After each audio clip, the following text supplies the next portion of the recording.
listening to the Insight NBL Show with your hosts, Matrix and Hammer. Mate, I wanted to do a show that wasn't Supercoach related. So this is what it is. It's time for some news from around the league. Mate, as everyone knows, we are known for our Supercoach content, but look, as we head towards the end of the year, we wanted to try some new things. So pop in the comments if you like our breaking news segment, keeping you update with what's going on. And mate, Sean McDonald, it's been reported, is out for the year. Probably hurts Tassie's chances of making finals.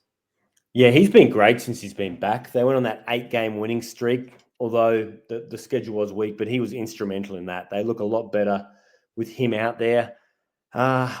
Look, without him, it's a struggle at that guard position. We're starting to see a lot of development players starting and seeing time. But look, what could have been was really the beginnings of a great season. After he missed the first chunk, he's now going to miss the bookend of it as well. I still think that Tasmania will make it. I think they'll get that sixth spot. Yep. I know the 36ers are hot and they're fighting their way for it. I've got no faith in the Bullets, even being a Bullets fan. I think they'll be in sixth, but I don't think they'll make too much noise. Although, look, Jackies can beat the Wildcats or the Kings at any given time, to be honest. Yeah, look, given the hand they've been dealt this year with the late recruiting, some of the misses they've had, I think it's been another phenomenal coaching performance from Roth to get them to here. I think they're already overachieving. Making finals and sneaking into sixth, that would just be the icing on the cake to keep that streak alive as having never missed finals. Look, man, the NBL website at the moment has a little calculator. You can play with the rest of the fixtures for the year, who wins by how much, and it'll actually spit out, if everything goes according to your predictions, who will make finals. So I'm keen to have a little go of that tomorrow and see if my beloved Jack Jumpers end up there. They do have a tough schedule coming home. Adelaide are coming home with a wet sail, though. Yeah, 100%. Mate, the other night we saw a game at Traralgon, Brisbane, Southeast Melbourne. I love the idea of these clubs going out and playing in, I suppose, regional stadiums.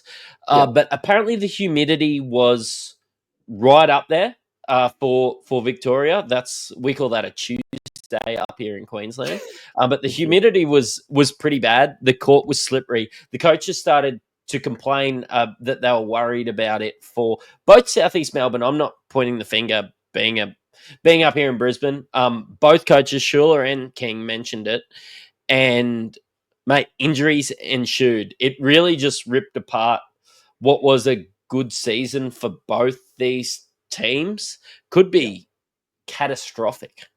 Yeah, two teams who could not afford to lose players again. Look, Derek Walton Jr., after working back from a hamstring injury earlier, went down. You watched the game. You said it did not look good at all. Yeah, just kind of, he just hopped off the floor and not even he didn't fall to the ground. He was just sort of going to the hoop and then just there's no tunnels at Traralgon. Just basically went in behind the stadium and wasn't seen. He knew he'd done his hammy, in my opinion, in that moment and just got away. Mate, Bannon hurt himself. Emmett Nah hurt himself in this one as well. Yeah. Emmett Nah had heavy strapping on his left side, just above his hip before the game. He was seen talking to a lot of the trainers and that before that. He re-injured himself there. I'm not sure I'm going to put that down to the floor. But look, Bannon hurt himself as well. And do you think this could be the end of these regional games? I suppose we're up in Toowoomba and I find when it's humid, I slip around and I'm definitely not as quick as Derek Walton Jr. out there. Yeah, look, I think it's definitely going to lead to a bit of a review of these facilities and the minimum standards. Look, I do like the idea of regional games every now and then. I'd love a game to come to Toowoomba and, have my team playing on the 9'6" ring end for the second half to come home for a bit of a dunk fest. But look, if the facilities aren't up to scratch, we can't do it. It's a professional league. It looks sloppy. Guys can't be getting injured. So, look, maybe there's something good that comes out of this, and they put a bit of funding in, and they get these places up to scratch. Look, other news coming out of this round is PJC. He's finally seen the end of that suspension. What do you end up getting? 5, 6 games, something like that? No, he got 5 games for this one. Like, we look at it for Supercoach, but they do rounds, I suppose, in NBL. So that was a single and 2 doubles that PJC missed. So 3 weeks, 5 games. Look, PJC is going to suit up, but I think we're starting to see his last games out here in Australia. Yeah, he's been great, but I think he is rather jaded with the league. We've seen some really inconsistent rulings out of these tribunals, some really odd things happen with these single member, adjudications. I think he was hard done by. I think he feels hard done by. New Zealand's season has not been an easy one. Look, would you say this is possibly even tougher than some of those COVID years for New Zealand?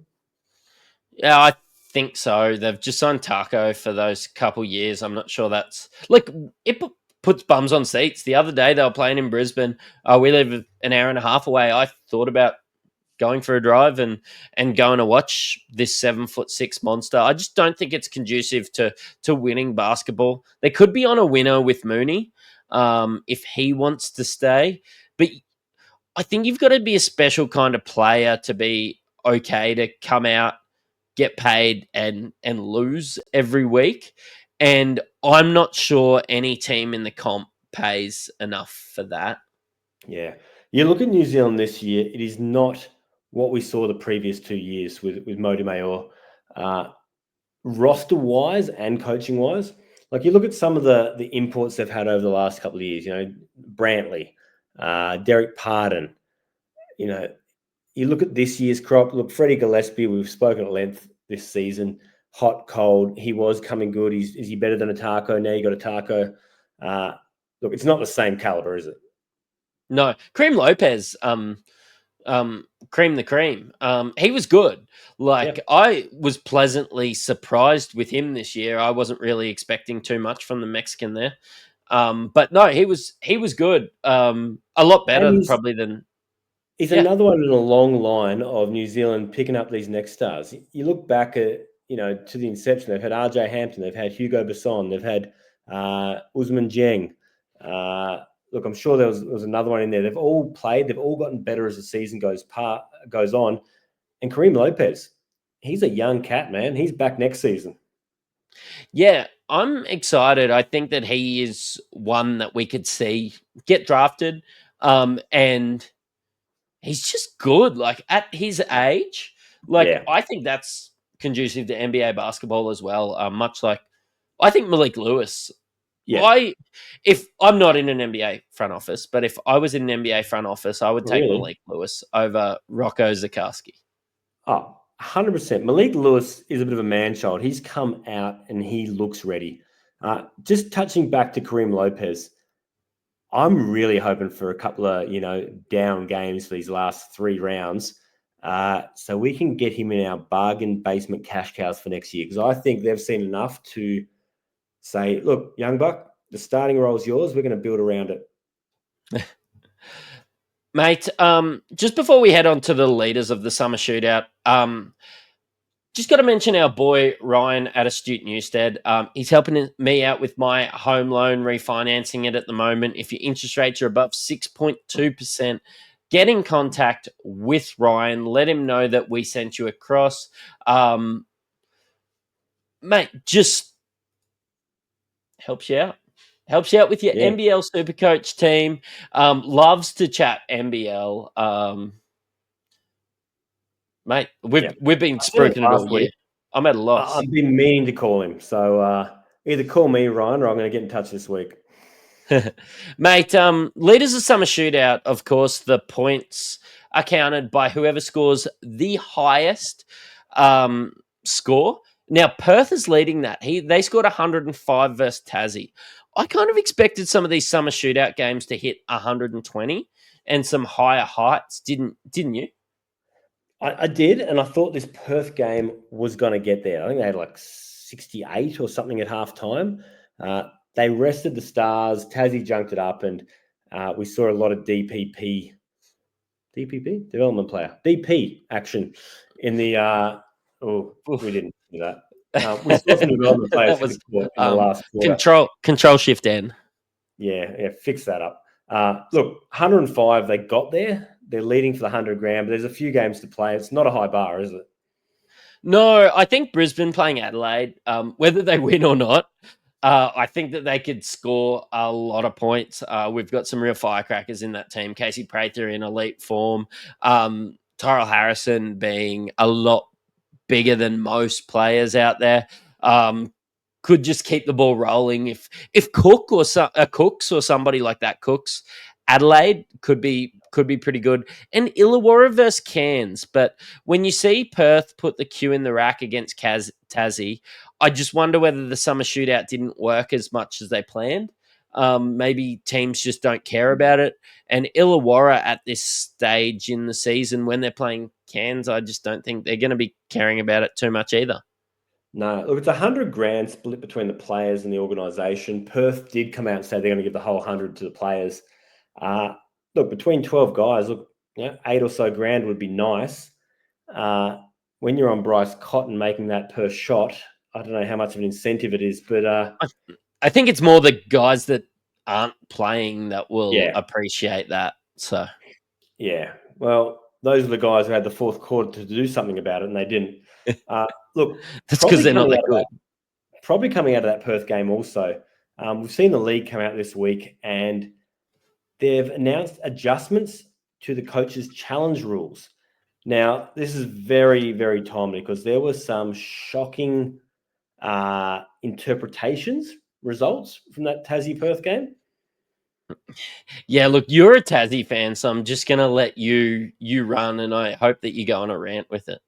Yeah, look, this isn't even about being a Tassie fan. It's about getting the call right. And there were two instances in that game. There was one where there was a Montrez offensive foul on a rebound, and it ended up in a jump ball.